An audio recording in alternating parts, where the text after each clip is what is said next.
દરેક વિદ્યાર્થી મિત્રોનું યુનિક એકેડમીમાં ફરીવાર હાર્દિક સ્વાગત છે. આજે આપણે ટોપિક્સ કયો લઈને આવ્યા છે? સબ્જેક્ટ આપણો ઇંગ્લિશ ગ્રામર અને ટોપિક છે આપણે ધ નાઉન.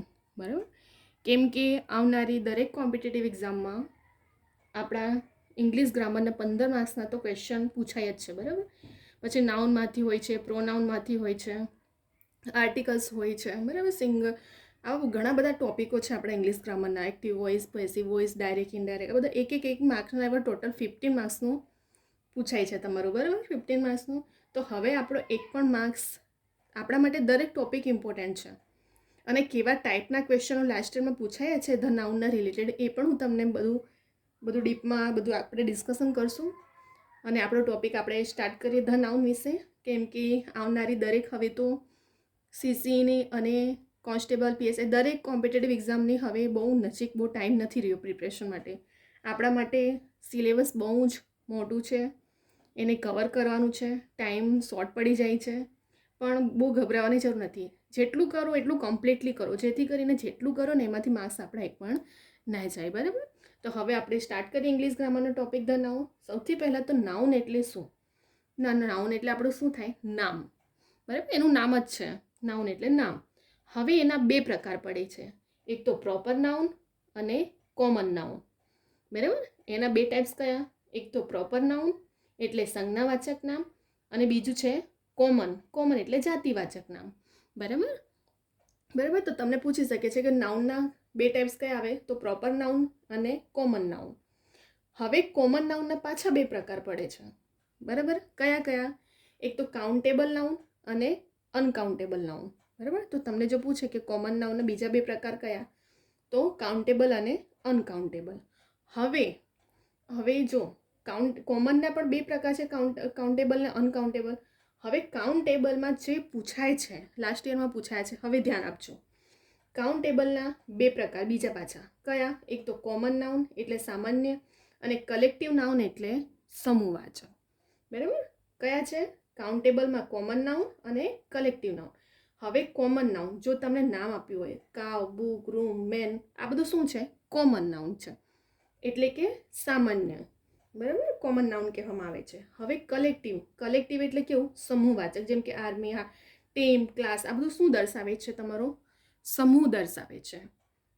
બરાબર, તો કાઉન્ટેબલમાં બે પ્રકાર કયા? કોમન નાઉન અને કલેક્ટિવ નાઉન. કોમન નાઉનના પાછા જો પ્રકાર પડે છે, કોમન નાઉનમાં કેવા ટાઈપના નામ હોય છે? તો કાવ, બુક, રૂમ, મેન. અને કલેક્ટિવ એટલે સમૂહ દર્શાવે છે. જેમ કે આર્મી હોય, ટીમ હોય, ક્લાસ, એટલે આખો સમૂહ દર્શાવે છે કલેક્ટિવ. તો લાસ્ટ યરના એક્ઝામના પેપરમાં એવું પૂછાયું છે, તમને ઓપ્શન આપી દીધું હોય છે નીચે 4 અને તમને એવું કહે છે કે આમાંથી કલેક્ટિવ નાઉન કયું છે, કોમન નાઉન કયું છે, કાઉન્ટેબલ કયું છે. કાઉન્ટેબલ એટલે જે ગણી શકાય એ નાઉન અને અનકાઉન્ટેબલ એટલે કે જેને ગણી ન શકાય એવું નાઉન. બરાબર, સિમ્પલ છે. પણ અમુક સ્ટુડન્ટ્સને આ બધું નહીં પણ ખબર હોય છે, તો આપણા માટે તો 1-2 માર્ક્સ બી બહુ ઇમ્પોર્ટન્ટ હોય છે. એટલા માટે મેં આના પર સ્પેશિયલ વિડીયો બનાવ્યો છે, જેથી કરીને આપણું 1-2 માર્ક્સ પણ ના જાય. બરાબર, જો કદાચ આપણું 1-2 માર્ક્સ રહી જતું હોય સિલેબસનું, કે 1-2 માર્ક આપણું ધ્યાન ન પણ જાય પ્રિપરેશન કરતી વખતે, તો જે લાસ્ટ યરમાં પૂછાયા છે આવા ક્વેશ્ચન, એટલા માટે જ મેં આ બનાવ્યું છે કે એમાં પૂછાયું છે એ કલેક્ટિવ નાઉન કયું છે, કોમન નાઉન કયું છે, મટીરિયલ નાઉન કયું છે નીચેમાંથી, એબ્સ્ટ્રેક્ટ નાઉન કયું છે. તો તમને ખબર હોવું જોઈએ. પછી એનું મિનિંગ જ ના ખબર હોય તો તમે આન્સર પણ ના લખી શકો. બરાબર, હવે મટીરિયલ નાઉનમાં શું છે? એટલે દ્રવ્યવાચક. બરાબર, દ્રવ્ય એટલે કયું? ગોલ્ડ, સુગર, આ બધું શું છે? એનું દ્રવ્ય દર્શાવે છે, એટલે મટીરિયલ નાઉન. બીજું એબ્સ્ટ્રેક્ટ નાઉન, એ ભાવ દર્શાવે. પૂછાયું છે લાસ્ટ યરમાં એબ્સ્ટ્રેક્ટ નાઉન. બરાબર, તો એબ્સ્ટ્રેક્ટ નાઉન એટલે શું? ભાવવાચક. લવ, જોય, હેપીનેસ, આ બધું શું છે? તમારો ભાવ છે.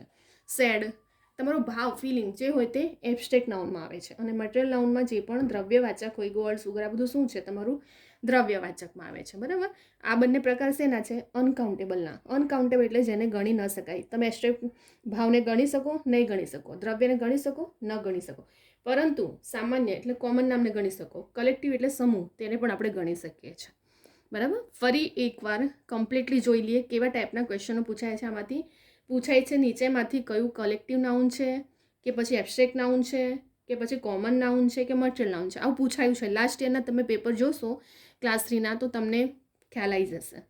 તો આપણા માટે 1-2 માર્ક્સ બહુ ઇમ્પોર્ટન્ટ છે, એટલા માટે જ મેં આ વિડીયો સ્પેશિયલ બનાવ્યો છે નાઉન્સનો, કેમ કે અમુક સ્ટુડન્ટને મોસ્ટલી નથી ખબર હોતું અને ફક્ત આ કોમ્પિટિટિવ એક્ઝામના સ્ટુડન્ટ માટે નહીં પરંતુ બીજા બધા સ્ટુડન્ટ્સ માટે પણ યુઝફુલ છે. બરાબર, 6, 7, 8, 9, 10 આ તો આપણો ઇંગ્લિશ બેઝિક કહેવાય, બધા બેઝિક ટોપિકો છે.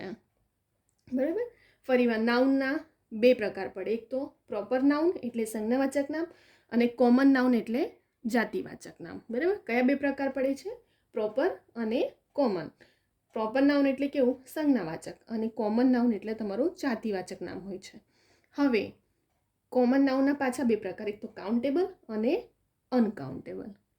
હવે કાઉન્ટેબલ એટલે જેને ગણી શકાય એવું અને અનકાઉન્ટેબલ એટલે જે ગણી ન શકાય એવા નાઉન.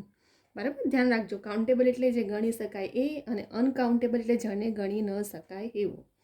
બરાબર, હવે કાઉન્ટેબલના પાછા 2 પ્રકાર પડે છે. કયા? કોમન નાઉન અને કલેક્ટિવ નાઉન.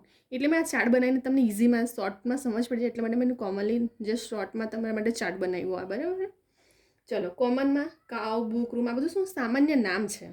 કલેક્ટિવ, તો કલેક્ટિવ એટલે આખું શું દર્શાવે છે? તમારો સમૂહ દર્શાવે છે. જેમ કે આર્મી, ટીમ, ક્લાસ આ બધું શું છે? તમારો સમૂહ દર્શાવી રહ્યો છે.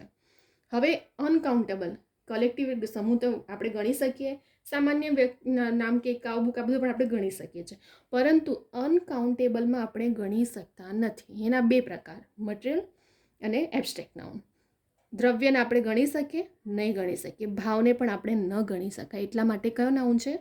અનકાઉન્ટેબલ છે. બરાબર, હવે મટીરિયલ નાઉનમાં છે કે ગોલ્ડ, સુગર, તમને આ બધું કે સિલ્વર આ બધું એ બધું શું મટીરિયલ છે. અને એબ્સ્ટ્રેક્ટ એટલે શું દર્શાવે છે? તમારો ભાવ દર્શાવે છે. કે લવ, જોય, સેડ, હેપીનેસ આ બધું શું છે? આપણો ભાવ દર્શાવતો, તો એને એબ્સ્ટ્રેક્ટ નાઉન છે. તો લાસ્ટ યરના પેપરમાં જે રીતે મેં તમને કીધું કે ધ્યાન રાખજો, common noun, collective noun, material noun અને એબ્સ્ટ્રેક્ટ નાઉન નીચેમાંથી ઓળખો, તો પછી આપણને એનું મિનિંગ ખબર હોવું જોઈએ કે મટીરિયલ નાઉનમાં શું આવે, એબ્સ્ટ્રેક્ટ નાઉનમાં શું આવે, કલેક્ટિવમાં શું આવે અને કોમનમાં શું આવે. મોસ્ટલી સ્ટુડન્ટને ઇંગ્લિશ ગ્રામરમાં ભૂલ કરીને આવતા હોય છે. બરાબર, ઇઝી છે બટ છતાં પણ માર્ક્સ સ્કીપ થાય છે. બરાબર, નેગેટિવ જાય છે, મેરિટમાં રહી જવાય છે.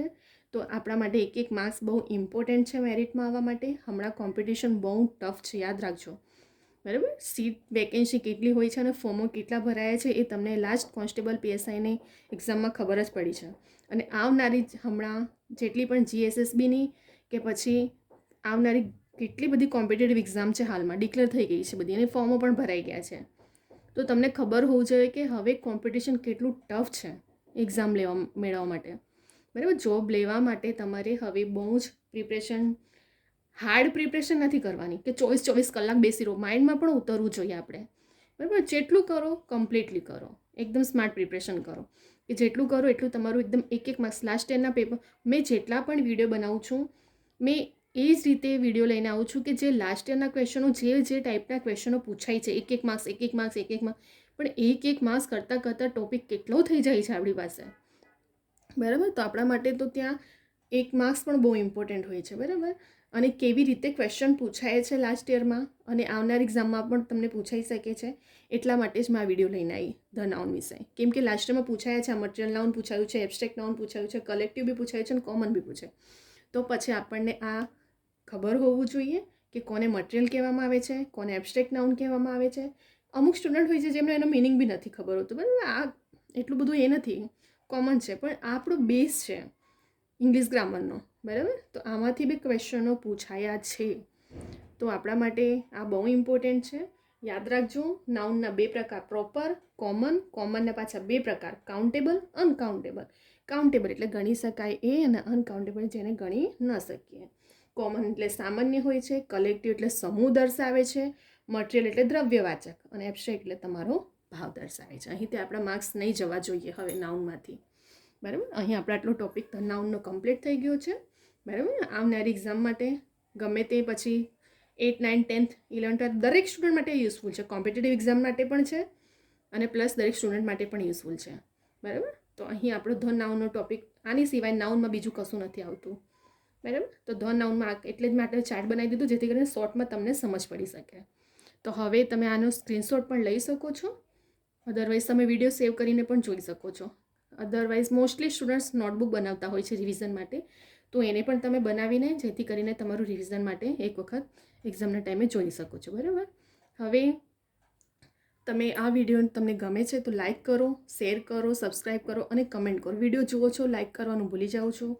બરાબર. તો ભૂલતા નહીં. બીજા બધા સ્ટુડન્ટને પણ શેર કરો જેથી કરીને દરેક સ્ટુડન્ટ સુધી આ વિડીયો પહોંચે. બરાબર. અને દરેક સ્ટુડન્ટ જે રીતે કોચિંગ એફર્ટ નથી કરતા તો નાનું એક ટોપિક પણ આપણા માટે બહુ મેટર કરે છે ત્યાં. તો બરાબર. હવે આપણે અહીં વિડીયોને સ્ટોપ કરીએ છીએ. હવે આપણે બીજા પણ એવા ઇંગ્લિશ ગ્રામરના ઘણા બધા ટોપિકો લઈને આવશું. હવે આપણે નેક્સ્ટ વિડીયો સાથે બીજા બધા ટોપિકો જોઈશું.